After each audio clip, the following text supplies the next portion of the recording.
Spine ஸ்ட்ரெயிட்டாக இருந்தால் brain அலர்ட்டாக இருக்கும். எக்ஸாம்பிள் ஒரு பாம்பு வந்துருச்சுன்னா எப்படி ரியாக்ட் பண்ணுவோம், அந்த மாதிரி நமக்கு அந்த எக்ஸாம் நேரத்தில் we have stress. நம்ம பிரெயின் வந்து நமக்கு அந்த இடத்துல அந்த மெமரி ஸ்டோரேஜில் இருந்து அப்படி பாயிண்ட் பை பாயிண்டாக நமக்கு வந்து அது எடுத்து கொடுக்கும்.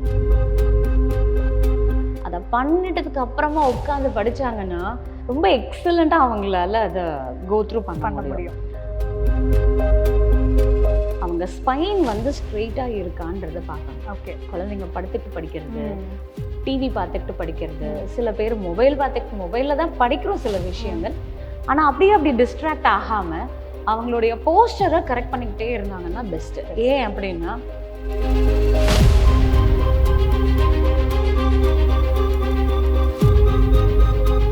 வணக்கம் மக்களே, இது உங்கள் ஷீ நெட்வொர்க். எக்ஸாம் சீசன் வந்தாலே எல்லாரோட வீட்லேயுமே ஸ்டூடெண்ட்ஸுக்கு ஸ்ட்ரெஸ்ஸும் பேரண்ட்ஸுக்கு டென்ஷனுமாக தான் இருக்குது. ஸோ இதில் ஒரு முக்கியமான கேள்வி என்னென்னா, நம்ம ஃபுட் ஆகட்டும், ஸ்லீப் ஆகட்டும், லைஃப் ஸ்டைல் ஆகட்டும், நம்ம எக்ஸாமை எப்படி அஃபெக்ட் பண்ணுதுன்னு நம்ம இன்றைக்கி தெரிஞ்சுக்கலாம். நிறைய பேருக்கு நிறைய விதமான டவுட்ஸ் இருக்கும்.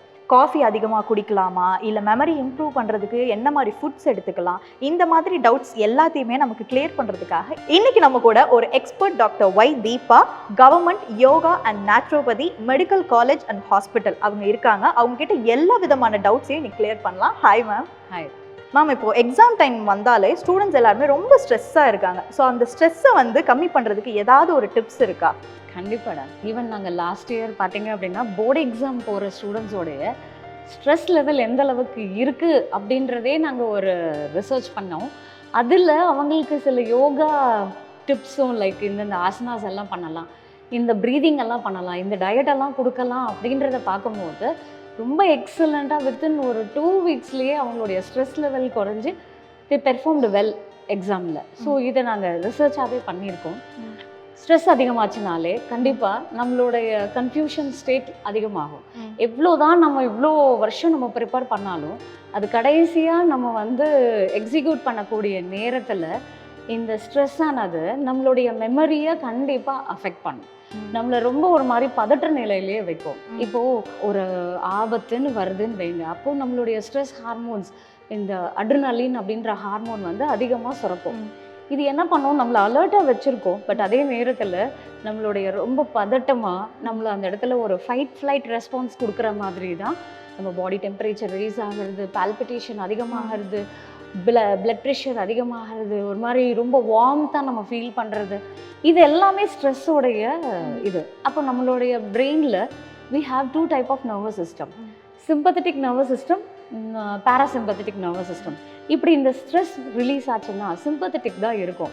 எக்ஸாம்பிள் ஒரு பாம்பு வந்துருச்சுன்னா எப்படி ரியாக்ட் பண்ணுவோம், அந்த மாதிரி நமக்கு அந்த எக்ஸாம் நேரத்தில் we have stress அப்படின்னா நமக்கு அந்த சிம்பத்தட்டிக் ஸ்டிமுலேஷன் இருந்து நமக்கு அந்த ஹார்மோன்ஸோடைய இதனால இந்த சேஞ்சஸ் எல்லாம் நடக்கும்.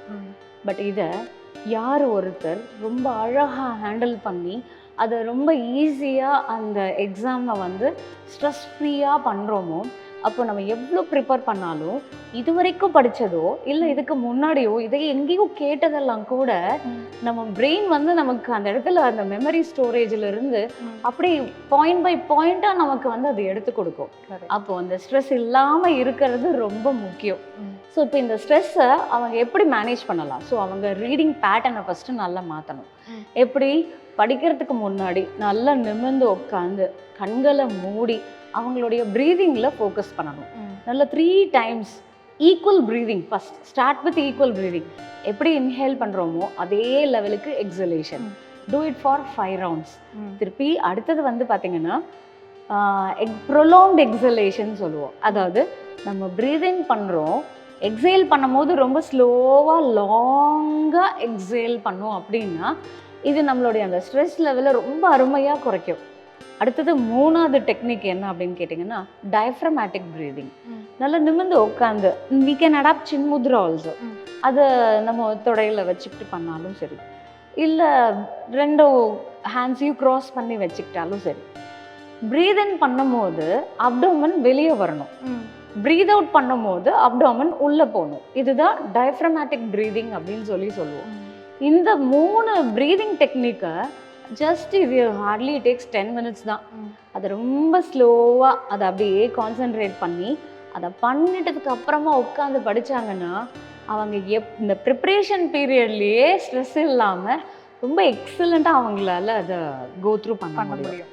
அதே மாதிரி அவங்க வந்து இந்த மாதிரி ஸ்ட்ரெஸ் பீரியடில் லைக் இந்த எக்ஸாம் ஃபியரில் அது ஃபியராக பார்க்காம ஒரு ஸ்போர்ட்டிவாக எடுத்துக்கிட்டு அவங்களுடைய ஃபுட் அண்ட் ஹேபிட்ஸ்லேயும் கான்சென்ட்ரேட் பண்ணுறது ரொம்பவே முக்கியம்.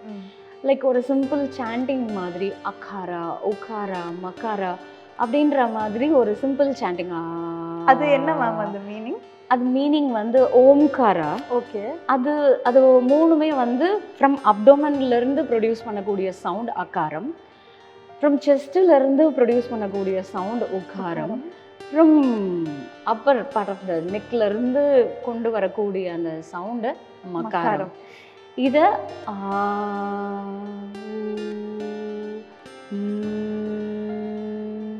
அப்படின்ற அந்த சவுண்ட், அந்த ஒரு ஹம்மிங் சவுண்டை நம்ம கொடுக்கும்போது இது பிரெயினில் ஒரு வைப்ரேஷனை க்ரியேட் பண்ணும். So it makes them so relax. அது அதே நேரத்தில் ஃபோக்கஸ் ஆஃப் கான்சன்ட்ரேஷன் ஜாஸ்தி ஆகும். த ஹோல் பீரியட் ஆஃப் ஸ்டடிங்கில் அவங்க ஸ்பைன் வந்து ஸ்ட்ரெயிட்டாக இருக்கான்றதை பார்க்கணும். ஓகே. குழந்தைங்க படுத்துட்டு படிக்கிறது, டிவி பார்த்துட்டு படிக்கிறது, சில பேர் மொபைலில் தான் படிக்கிறோம் சில விஷயங்கள். ஆனால் அப்படி டிஸ்ட்ராக்ட் ஆகாமல் அவங்களுடைய போஸ்டரை கரெக்ட் பண்ணிக்கிட்டே இருந்தாங்கன்னா பெஸ்ட்டு. ஏன் அப்படின்னா ஸ்பைன் ஸ்ட்ரெயிட்டாக இருந்தால் பிரெயின் அலர்ட்டாக இருக்கும். அப்போது எந்த இன்ஃபர்மேஷன் நம்ம ரீட் பண்ணுறோமோ ரீகலெக்ட் பண்ணுறோமோ அது எவ்வளோ நாள் எத்தனை வருஷம் கழித்து கேட்டால் கூட we are able to say. So அதனால தான் கிளாஸ் எடுக்கும்போது கூட நிறைய ஸ்கூல்ஸில் இந்த மாதிரி ஒரு ட்ரைனிங் கொடுக்கும்போது டீச்சர்ஸுக்கும் இதை பற்றி நாங்கள் சொல்லித்தரோம். அதே நேரத்தில் ஸ்டூடெண்ட்ஸுக்கும் சொல்லக்கூடிய ஒரு விஷயம், whenever your spine is straight your brain is so alert. So அதனால ரீடிங் அப்போது நம்ம வந்து அந்த ஸ்பைன் ஸ்ட்ரெயிட்டாக கம்ஃபர்டபுளாக நம்ம சாஞ்சு உட்காரலாம், சேரில் உட்காரலாம், இல்லை நீங்கள் எங்கே உட்கார்ந்தாலும் ஸ்பைன் ஸ்ட்ரெயிட்டாக இருக்கா அப்படின்றத மட்டும் பார்த்தாலே போதும். முடிஞ்ச வரைக்கும் நிறைய கேட்ஜெட்ஸ் அவாய்ட் பண்ணுறது நல்லது. எதுவாக இருந்தாலும் நம்ம நோட்ஸ் மாதிரி எடுத்துக்கிட்டு அதை ரீகலெக்ட் பண்ணிக்கலாம். சும்மா ஒரு கீ நோட்ஸ் மாதிரி எடுத்துக்கிட்டு ரிவிஷனில் நம்ம போகும்போது பெட்டர். அதிகமாக நம்ம அதை விஷுவல் இம்பேக்ட் இது மொபைலில் நம்ம கொடுத்துக்கிட்டே இருந்தோம் அப்படின்னா அது நம்மளை கண்ணை ஸ்ட்ரெயின் பண்ணும். ஸோ அதனாலேயே நம்மளுடைய ப்ரிப்ரேஷனே கொஞ்சம் நமக்கு அஃபெக்ட் ஆகும். ஸோ அதை அவாய்ட் பண்ணுறதுக்கு நம்ம ஸ்ட்ரெஸ் இல்லாமல் இருக்கிறதுக்கு எவ்வளோ இந்த டைமில், ஏன்னா இவ்வளோ நாள் நம்ம படிச்சுட்டோம், இதுக்கப்புறம் நம்ம ரிவிஷன் அப்படின்னு வரும்போது கேட்ஜெட்ஸை ரிமூவ் லைக் ரெடியூஸ் பண்ணிக்கிறது பெட்டர்.